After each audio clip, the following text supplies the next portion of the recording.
안녕하세요. 군양친구입니다. 오늘은 이제 제가 그 성경 공부를 하는 데 있어가지고 아주 간단하게 볼 수 있는 7가지 이제 규칙에 대해서 이제 지금부터 같이 공부해 나가는 다 생각을 하고 예, 좀 말씀드리려고 해요. 요것만 초반에만 잘 잡으면 좀 쉽게 다가서고 성경이 그렇게 어렵거나 뭐 그러진 않아요. 그러니까 일단 성경 공부하는데 7가지 규칙을 한번 쫙 들어보시고 그대로 한번 정립을 한번 하시면은 아주 이제 처음 시작하시는 분이거나 안 그러면 뭐 지금도 성경 조금 그런다 그러시면 이 기준 가지고 저는 잡았더니 좀 빠르게 잡혔거든요. 일단 첫 번째는 뭐냐면 우리가 아는 요한복음 1장 1절, 요한일서 1장 1절에 나와 있던 것처럼 이게 일단은 믿어져야 돼요. 처음에 요한복음 1장 1절 처음에 말씀이 계셨고 말씀이 하나님과 함께 계셨으며 말씀이 하나님이셨더라. 이걸 믿는 거예요. 예. 근데 이제 말씀으로 육신이 되어서 오신 게 예수님이고 예수님이 공생에 거쳐서 상속 언약을 우리한테 주시면서 완성된 게 이 말씀 성경책이거든요. 일단은 요거를 기본 바탕으로 믿어야 돼요. 말씀이 하나님이다. 예. 요한일서 1장 1절 처음부터 계셨던 그것 즉 생명의 말씀에 관하여 그것을 우리가 들었고 우리 눈으로 보았으며 자세히 살펴보았고 우리 손으로 만졌노라. 뭐 다른 구절에도 말씀이 하나님이라는 거는 곳곳에 나와요. 그러니까 우리가 기준을 어떻게 잡아야 되냐면 물론 전지전능 무소부재 하나님이 우리 마음에 믿은 자 안에는 계시다 그러니까 성령님 그거는 또 신비라 그러니까 그것도 맞고 근데 지금 성경 말씀에 분명히 하나님과 함께 계시고 하나님 말씀이 하나님이셨더라. 이 기준을 일단은 가지고 출발을 하셔야 될 것 같아요. 자 그러면은 이제 오류가 많이 줄어들어요. 그리고 헷갈리게 하는 사람들 분별이 좀 돼요. 일단은 성경 공부하는데 7가지 규칙을 하나 정했는데 첫 번째 제일 중요한 거는 뭐냐면 성경의 본문에 절대로 더하거나 빼거나 바꾸지 말아야 돼요. 일단 우리가 인간이 해야 될 거예요. 왜냐하면 아담과 이브 때 이브가 속아 넘어간 게 적그리스도 뱀이 와서 사단이 우리한테 살짝 바꿨거든요. 말씀을 이렇게 하셨더라 그러더냐 이러고 이브는 조금 더 떼가지고 또 자기 막 생각을 넣어서 이렇게 그러면서 이렇게 죄로 빠졌거든요. 그렇기 때문에 일단은 성경 본문 그 말씀을 갖다가 절대 자기가 막 더하고 빼고 이렇게 하면 안 돼요. 있는 그대로 보면 아주 간단합니다. 이제 계시록 22장 18절 19절 한번 볼게요. 18절 내가 이 책의 대언의 말씀들을 듣는 모든 사람에게 증언하노니 만일 어떤 사람이 이것들에다 더하면 하나님께서 이 책에 기록된 재앙들을 그에게 더하실 것이요 만일 어떤 사람이 이 대언의 책의 말씀들에서 빼면 하나님께서 생명책과 거룩한 도시와 이 책에 기록된 것들로부터 그의 부분을 빼시리라. 좀 무서운 말씀이시죠. 그리고 구약에서도 신명기에도 나오고 잠언 30장 6절에도 나오고 우리가 말씀을 건드리면 안 돼요. 그러니까 일단은 제가 왜 킹제임스 영어 성경 말씀이냐 그러면 뭐 저번 영상에도 그랬지만 이 기준이 없으면 어떤 사람들처럼 그 성경 말씀이 제대로 된 게 없다 이렇게 해버리면 그러면은 뭘 믿는 거예요?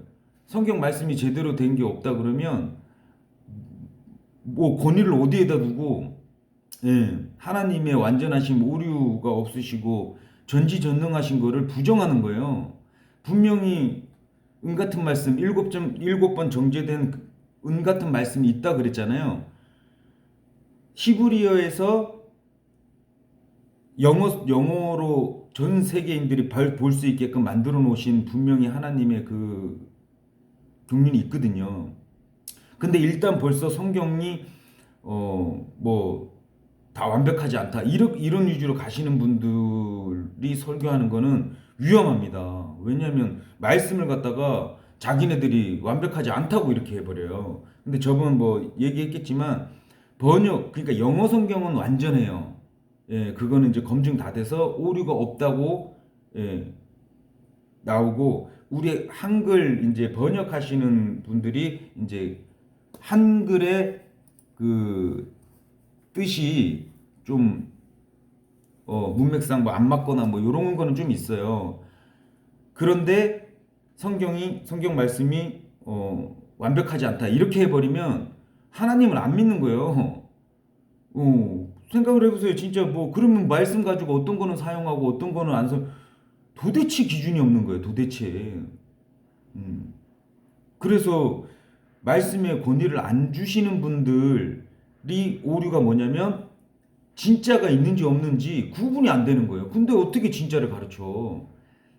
진짜가 있으니까 가짜가 나와서 헷갈리게 하는 거거든요. 진짜는 있어요. 있으니까 그 진짜가 성경이다 그러면 이제 이 킹제임스 영어 버전 성경 그러니까 야고보 왕이 40여 명의 당대 그 히브리어 뭐 헬라어 하시는 분들 그 모아서 이제 6번 돌리고 마지막 일곱 번째 다시 확인해서 만들어진 게 영어 킹제임스 성경이에요. 그러니까 일단은 이제 시작하시는 분들이나 그런 분들은 그 기준을 가지고 있지 않으면 싹 다 오류가 생겨요. 성경의 권위를 안 두는데 뭘 보고 맞다 틀리다 할 거예요. 안 그래요? 기준이 있어야지. 예. 줄자가 다 틀린데 줄자 막 중국산 뭐 프랑스산 국산 다 틀린데 공사를 하려고 그랬더니 줄자가 다 틀리다고 그냥 제일 근처 간 메디인 뭐 USA를 쓰자 이랬어. 말이 되냐고. 그렇게 해서 건물이 치수가 조금만 틀어져도 난리가 나고 막 생명이 달린 건데 기준이 없는 이것도 이 말씀 사람 생명 살리고 혼을 살리는 건데 기준이 없다 이렇게 안 그리면은 뭐 그나마 낫다 막 이런 수준이 아니에요. 그러니까 이제 일단은 그렇게 기준을 잡으시고 예, 들어가셔야 될 것 같아요. 일단 성경 본문에서 빼고 더하고 절대 하면 안 된다. 그거 하는 짓거리 하시는 분들이 먹사들이에요. 말씀 한 구절 딱 갖다 올려놓고 나머지는 다 자기 썰 푸는 거예요. 뭐 자기 마음대로 막 해석하고 막 그러는 거예요. 그리고 두 번째, 성경의 의미 정의한 것에 대해서 다른 정의를 찾으려고 그 학자들이나 막 이렇게 유명인 분들한테 막 물어보고 하시잖아요. 물론 공부하는 데 있어서 모르면 성경 교사 찾아가서 물어보기도 하는데 이거는 뭘 얘기하냐면요. 성경이 이미 정의한 거예요. 뭐 예를 들어서 success가 성공이라는 단어가 success라는 단어 successe 성공이라는 단어가 성경 말씀에 한 번 나오는데 성경에서 정의하는 성공은 세상 성공하고 완전히 틀려요. 예. 우리가 이제 하나님한테 가는 그 과정을 갖다가 성공하리라 이렇게 표현을 해놨기 때문에 그 성공의 정의가 성경에서 말하는 정의겠죠. 예를 들어서 돼지와 개들 같은 비유 있어요. 이건 그대로 예, 뭐 마태복음 7장 6장하고 베드로후서 2장 1절 뭐 이렇게 나오는데 이 개념이 성경에서 정의를 한 게 말씀 단어 정의구나. 부자의 개념도 부자의 정의도 세상에서는 부자가 돈 많고 차 많고 뭐 권력 있고 뭐 명예 있고 뭐 이런 게 부자라고 막 이렇게 하지만 성경에서의 부자는 그게 부자가 아니에요. 완전히 그냥 세상과 반대예요. 그 다음에 좋은 것도 마찬가지예요. 우리가 좋은 거 우리가 보기에 좋은 게 아니거든요. 근데 성경에서 좋은 것은 뭐냐면 굿은 뭐냐면 God, G-O-D 하나님께서 보시기 좋은 게 좋은 거예요. 그래서 굿이에요. G-O-D가 G-O-O-D로 그래서 이제 성경이 말하는 말씀에 대한 정의에 대해서 다른 정의를 막 이렇게 딴 데서 찾으시면 안 된다는 말씀이고, 그 다음에 세 번째로는 항상 문맥을 주목해야 돼요. 그러니까 문맥에서 벗어난 거는 이렇게 좀 문맥을 이렇게 쭉 같이 봐야 된다는 거예요. 거기 안에서 또 답이 또 다 주어지시니까. 네 번째는 완전한 문장을 불완전한 문장에 비추어 해석하는 것은 매우 위험하다. 이게 무슨 얘기냐면 완전한 문장이 있어. 그런데 다른 데 불완전한 문장을 가져와서 해석을 막 해버리는 거예요. 예. 일단은 이제 그렇게 알아두세요. 그리고 나중에 이제 성경 말씀 보시다 보면 뭔 얘기 하는지는 대충 아실 거예요. 그 다음에 다섯 번째, 항상 누가 말하고 있으면 누구에게 말하고 있는가를 확인해야 한다. 이건 제가 누누이 해드린 건데, 성경은 하나님의 말씀만 기록된 게 아니라 사탄의 말도 있고 죄인들의 말도 있고 기록이 이제 다 있거든요. 근데 막 대상도 뭐 서로 다른 사람한테 이렇게 서로 얘기하고 있는 게 있는데 그거를 막 구분을 안 하고 하면 안 되거든요. 이 성경의 대상이 뭐 유대인도 있고 이방인도 있고 하나님 교회도 있고 이렇게 나눠져 있어요. 그래서 항상 누가 말하고 있으면 누구에게 말하는지 읽으시면서도 체킹이 해야지 뭐 예를 들어서 12지파에 얘기한다 이러고 이제 시작되는 부분은 12지파한테 얘기하는 거구나. 그런데 메시지는 성도들한테 얘기하는 게 좀 있구나. 뭐 이렇게 구분을 하면서 좀 봐야 돼요. 그 다음에 여섯 번째, 절대적으로 불가능한 경우를 제외하고는 모든 구절을 문자적으로 이렇게 그냥 보시면 돼요. 의미 있는 그대로 받아들여야지 막 좀 이렇게 했는데 조금 그렇다 그래갖고 막 다른 사람이 목사님들이나 다른 분들이 해석한 거를 그거를 끼워 맞추는 그렇게는 하면 안 돼요. 말씀에는 분명히 이제 비유적인 경우가 아니라면은 모든 구절은 문자적으로 이제 상식에 입각해서 보시면 정확하게 맞아 떨어집니다. 어려운 게 아니에요. 그 다음에 이제 모든 성경 구절은 세 가지 적용이 있다.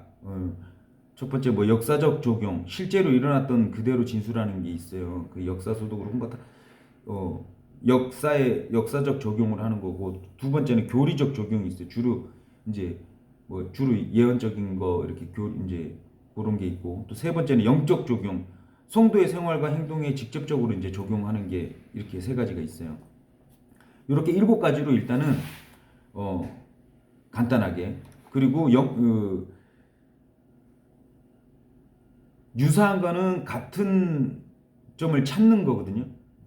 근데 이 성경 안에서 답이 다 있고 모르잖아요. 하나님이 얼마나 그 세세하신 분이냐면 읽다 보면 잘 모르겠다 싶으면 쭉 읽어 나가면 그 다음에 답이 또 있고 또 있고 또 있고 자꾸 나와요. 그러니까 너무 이렇게 뭐 다른 사람들의 해석을 자꾸 들을 필요가 없어요.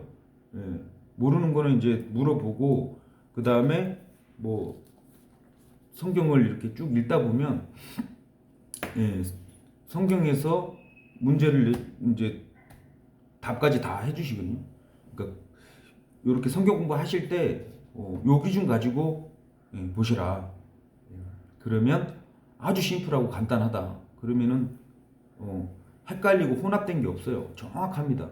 예를 들어서 저도 세알려 보진 않았지만 하나님께서 어느 정도냐면 이스라엘이 죄를 짓는데 우리가 이제 그 말씀 구절 유명한 게 있거든요. 70번까지 7번 70번까지 용서해 줘라 이랬는데 77에 49잖아요. 근데 실제로 이스라엘이 490번의 죄사함을 좀 용서를 받았어요. 그 다음에 이 숫자도 어마어마하게 다 맞아떨어져요. 그러니까 이제 성경을 보시다 보면 재밌어요. 막 재밌기도 하고 아무튼 성경 보실 때 그렇게 규칙을 규칙이에요. 법이 아니고 그냥 지키면 좋은 거예요. 이렇게 볼 때 성경 공부는 절대 더하고 빼고 하지 말아야 되겠다. 그래서 성령님이 조셨다 이런 이상한 사람들의 말이 안 들어올 수 있어요. 분별이 돼요. 다른 막 요즘에 유튜브들 막 뭐 제가 나중에라도 이거 유튜브에 제가 대충 보고 뭐 대충 봐도 완전히 성경이랑 반대인 사람들 되게 많거든요. 엉뚱한 얘기 하시는 분들 많아요, 유튜버 중에. 구독자 수 어마어마해요. 근데 믿으시면 안 돼요. 오히려 진리를 말씀하시는 그 유튜버 분들이 있는데 성경대로, 딴 얘기 안 하고 성경에 있는 말씀대로 하시는 분들은 구독자 수 없더라고. 진짜 많이 없어요. 근데 엄청난 말씀이에요. 막 엄청 공부되고 이러는 말씀이 있기 때문에 제가 나중에 추천해 드리겠습니다. 예. 그리고 제가 참고로 우리 안 믿으시는 분들하고 얘기를 나눴는데 제발 좀 짧게 좀 해달라는 거예요. 나눠달라는 거예요. 예. 그리고 제가 버버벅 거리는데 버버벅 안 거리려고 이제 나름 또 준비하는 게 또 성경적이더라고요. 살짝 준비를 해서 원래는 성령님한테 맡기고 그냥 선포해야지 이랬는데 그게 아니더라고요. 또 이렇게 보니까 조금 준비를 좀 해야 돼요. 그래서 안 믿으시는 분들이 메시지만 딱 받고 그 다음에 이렇게 움직일 수 있도록 제가 나름 한번 해보겠습니다. 일단 여기서 빨리 한다고 했는데도 16분이 됐네요. 예. 다음번에는 그 얘기로 찾아뵐게요. 예. 그만하겠습니다.